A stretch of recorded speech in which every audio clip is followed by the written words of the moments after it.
Okay, so I have an answer key to this, but I thought it might be a good idea to kind of go through and go step by step of exactly what you need to do for these problems, because this is exactly what the test looks like. Okay, so the first thing we notice is a point on the line 0, 2 and the slope of -4. So it says graph the line. Okay, so I'm going to graph the line. It starts at 0, 2. And the slope is -4. So the slope is really -4 over 1. So I go down 4, 1, 2, 3, 4. Wait, 1, 2, 3, 4 into the right one. Or I go up 1, 2, 3, 4 into the left one. It should be a negative slope, so make sure it's a slidey downy when you graph it. That's the official name, slidey downy. Okay.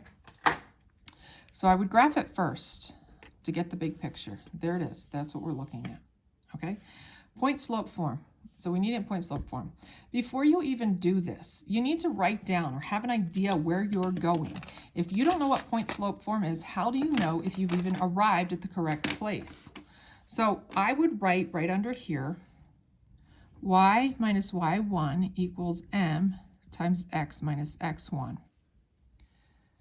I forgot to label my points. My points up here are x1 and y1. Now that I have my points labeled and I have my equation, I'm going to write below it the things that are going to stay in the formula, and that's the x's, the minuses, and the parentheses. Okay? And then I'm going to fill in from above what I know. Well, y1 is 2, so that's going to go there. Oh my gosh, I didn't hit record. Oh, yes, I did. Okay, and then m is -4, or 4 over 1, and x1 is 0. So this is the answer I'm going to write on the line. Y minus 2 equals -4, x minus 0. There we go. Point, slope, and graph is done. Okay? Now we need to take this and we need to convert it. And we need to convert it to slope-intercept form. Slope-intercept form is y equals mx plus b. Again, write down where you're headed, or you don't know if you're finished or not. Okay, so I'm going to bring that down from above, the equation we have, which is y minus 2 equals -4, x minus 0. First thing I notice is that there's no parentheses. So to get rid of parentheses, you have to distribute. So I'm going to distribute, and I'm going to get -4x plus 0 equals y minus 2. Still not in the right form.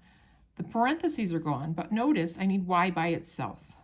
The -2 is crowding the y, so I'm going to add 2 to both sides, making sure that 2 goes in the right place. And so that gives me y equals -4x plus 2. So that's what goes on this line. Y equals -4x plus 2. Okay, so now we have it in slope-intercept form. Okay, I almost said questions, but nobody can answer questions right now. All right, so then we're going to go to standard form. Well, standard form should immediately elicit in you a thinking of a checklist. A cannot be negative. Ax plus by equals c. No fractions or decimals. Remember, this is the one with all the issues. And then GCF of 1. Okay, so let's bring down what we have from here. And we have y equals -4x plus 2. Okay, we need to get it in this form over here. The first thing I see is I don't have any fractions or decimals, so I can check that off. The next thing I see is that I have this is on the wrong side of the equation. So that x needs to move over here. So I'm going to add 4x to both sides. So that's 4x plus y equals 2. Okay, that's in the right form. Is a negative? Nope. GCF, is there anything that goes into 4, 1, and 2 that besides 1, that if we divide by doesn't create a fraction? And the answer is no, so we're done with that. So there we go. 4x plus y equals 2. Done. Okay? Now this one down here, we didn't get a lot of time in class on this. Parallel, remember, parallel lines mean same slope. So in the same problem, so we're going to go back up here, and the slope is -4. So my slope is -4. My x1 and y1 is right here in the problem. See it right there?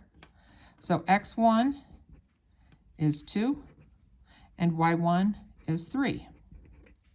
Now it's up to you. It does not say that this has to be in any specific form. Well, I'm going to use point slope form because that's the easiest to put points and slopes in. Again, I'm going to be careful and I'm going to recopy the things that have to stay. The x, the y, subtraction, and parentheses. And then I'm going to just fill in. y1 is 3, m is -4, and x1 is 2. That's my answer. So y minus 3, that's an equation of a line that has a slope of -4 from above and has this point in it. It does not say you have to put this in y equals mx plus b form, so don't. Okay? Let's go to the next one. This time it says perpendicular. If it's perpendicular, remember, that's opposite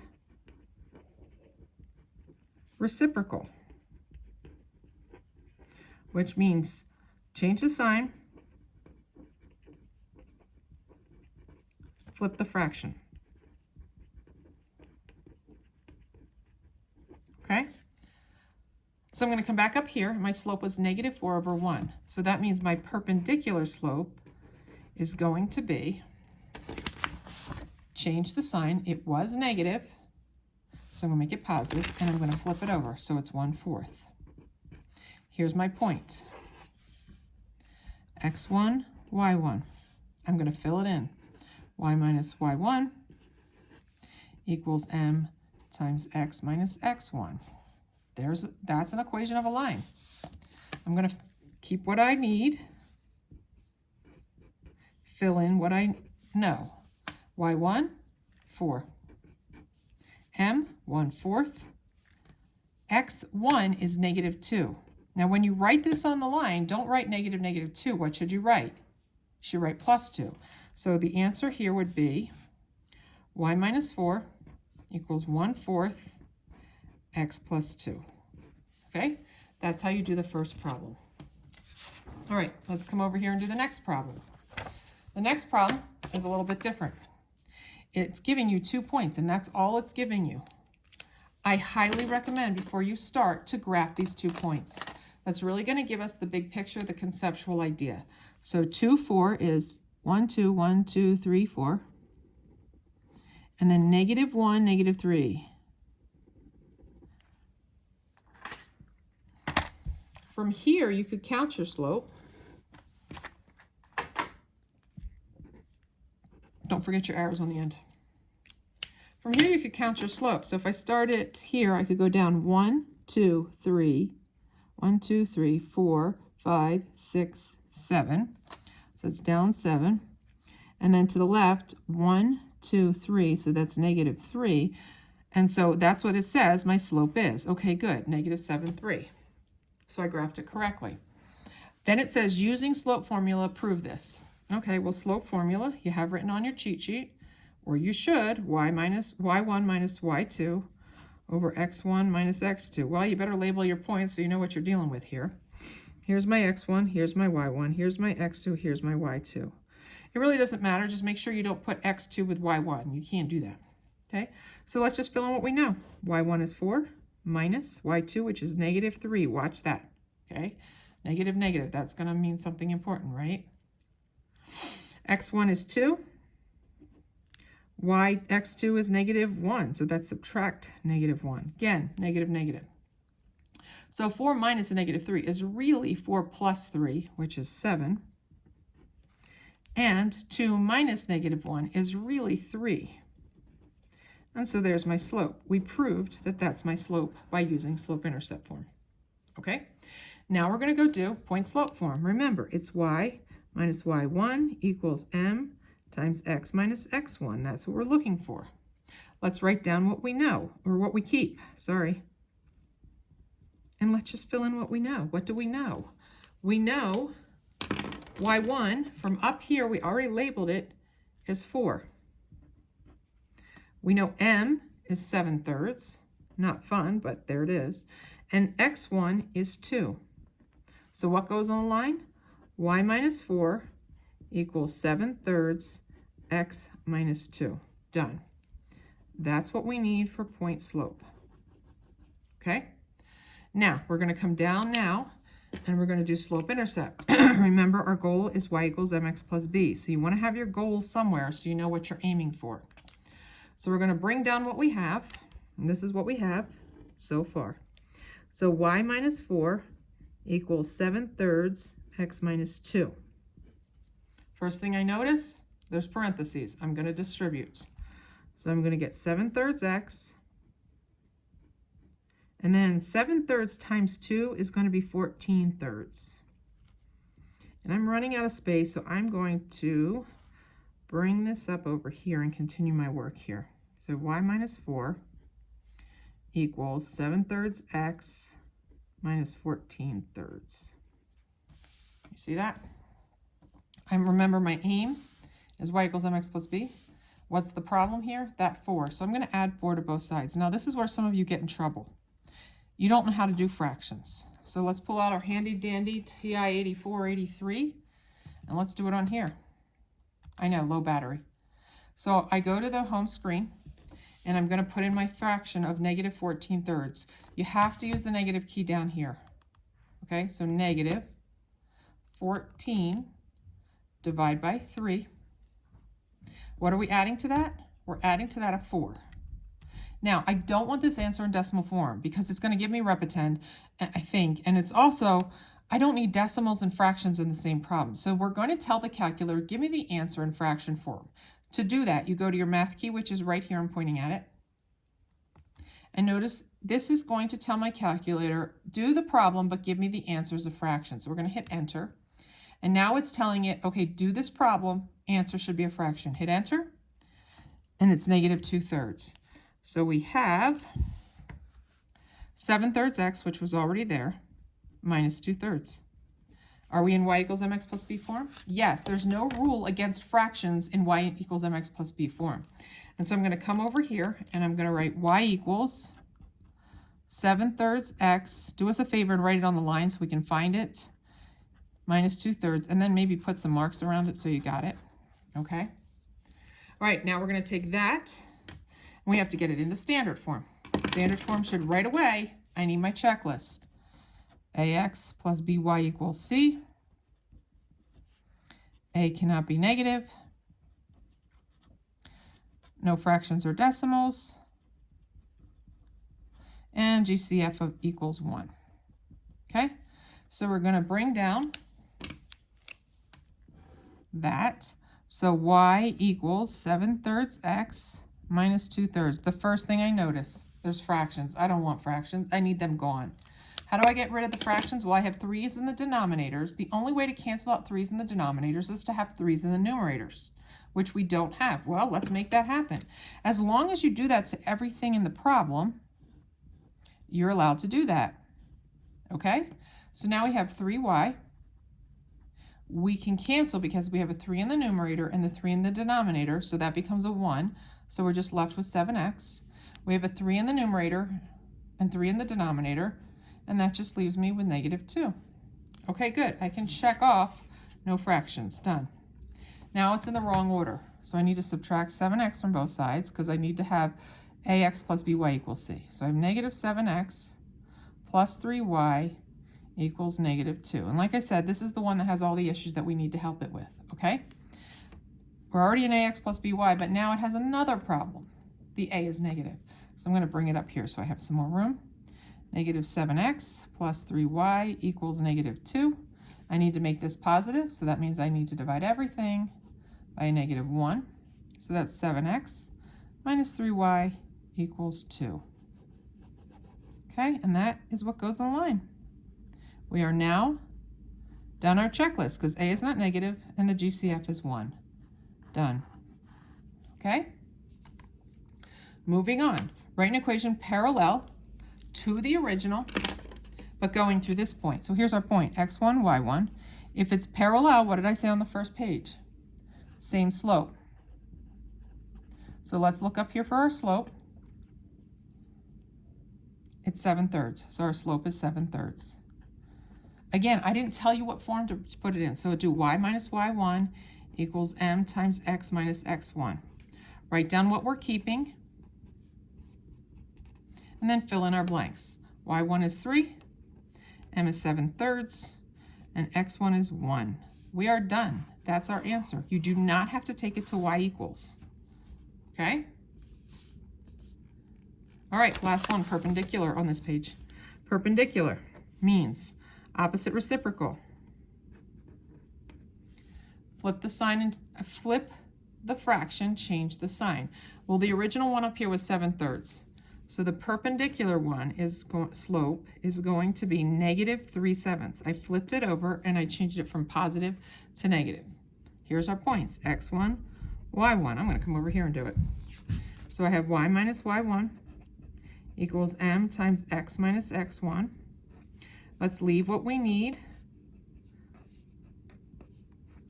Fill in our blanks. y1 is 1. m, -3/7. And x1, -2. Don't leave it like this. Either rewrite it as a plus or make that a big plus sign, because we don't want negative. So it should be -3/7 x plus 2. And there is my final answer for that. Okay? Next page. Now, we were very nice. We made the scatter plot for you.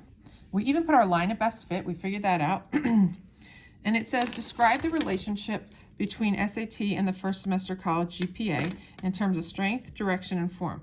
Well, the first thing you can say, it appears it's a correlation that as the SAT score goes up, we can predict the GPA in the freshman year of college. So as SAT score increases, so does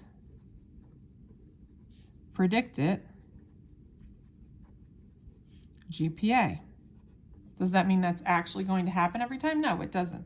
Let's talk strength, direction, and form. Strength. Well, this is one I have a hard time with. This correlation looks okay, but if it was a better correlation, all the points would be closer to the line. Okay, so I call this a weak strength. Now, some people would say, oh, but it's obviously going up. So that's kind of, at this point in our mathematical career, that could be up for debate. The direction just means, is it positive or negative? And in this case, it's positive. It's going up, okay? And then the form is linear, where we drew a line through it, so it's linear. So strength, direction, and form. It's a weak, positive, linear correlation, okay? Now, we were even this kind. We gave you the equation of the line of best fit. So it's y equals 0.0009x plus 1.6.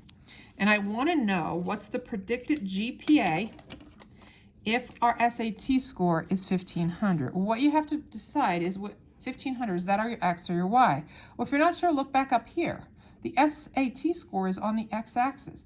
Therefore, it's the x. So we're going to leave the y, and we're going to substitute in, instead of x, we're going to write 1500, because that's what I want to know. I want to know what's the predicted GPA if a student earns a 1500 on their SAT. Does that prove that that's going to happen? No. It's just predicted. Okay, so I get my calculator. I put 0.123, oh, whoops, I forgot the point. 0.0009, parenthesis, 1500, close parenthesis, plus 1.6, enter. And it says 2.95. So that's my predicted GPA of someone who got a 1500. Will it be exactly that? Probably not, but that's the predicted. Most of them will fall around that. Okay, and explain why the graph makes sense only in the first quadrant. Well, think about quadrants, right? The first quadrant here, and that's what we're talking about. Then we have our second, third, and fourth. And think about your negatives and positives. This is our positive area. Over here, it's our positive, negative, negative, negative, positive, negative. Well, here's the problem. There's no such thing as a negative SAT score or a negative GPA. Therefore, it wouldn't make any sense to put anything here, here, here, because these have negatives. This would be a negative SAT score. This over here would be a negative SAT score and a negative GPA. That doesn't make any sense. So the only quadrant that makes sense is if we're in the top right. So that's why we're only showing the top right. Okay? All right, continuing on. This one. I am going to show you one more time how to do this. Get your calculators. You got it? Second, hopefully my calculator doesn't die. Second plus 7, 1, 2, I reset my RAM. Okay? And I know my battery's low. I need to put these in a list. That's going to go under Stat, Edit. In list 1, I'm going to go 90, enter. 67, enter. 50, enter. 89, enter. 30, enter. 75, enter. 80, enter. 70, enter. 83, enter. Now be very careful. When I come over here, 90 should be next to 94.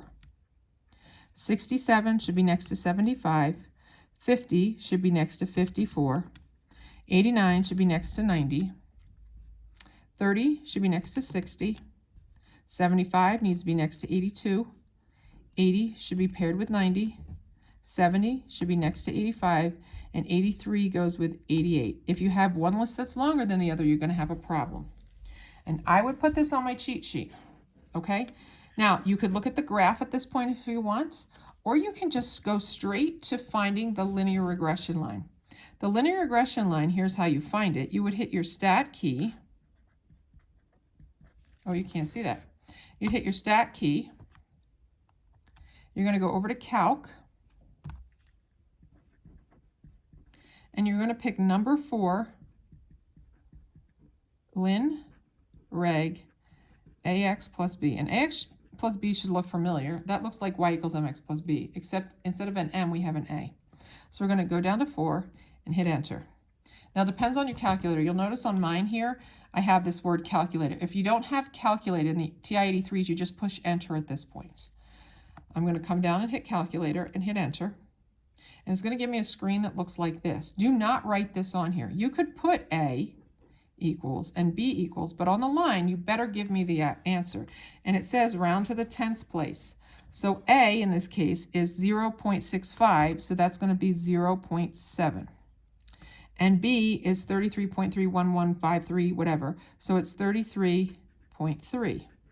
So on the line, I'm going to do Y equals, A is my slope, 0.7x, and B is my y-intercept, 33.3. This is what goes on the line, not this mess down here, okay? And then this is just like the other question. What is the expected quiz grade if it's 85% attendance? Well, my x values were my attendance, and my y values were my grade. So I'm going to take this equation that I found, and instead of the x, I'm going to put in a percent. And in this problem, I want to know what's the predicted quiz grade if someone has 85% attendance rate. So I'm going to put an 85 in here. I'm going to pick up my calculator. I'm going to go back to my home screen.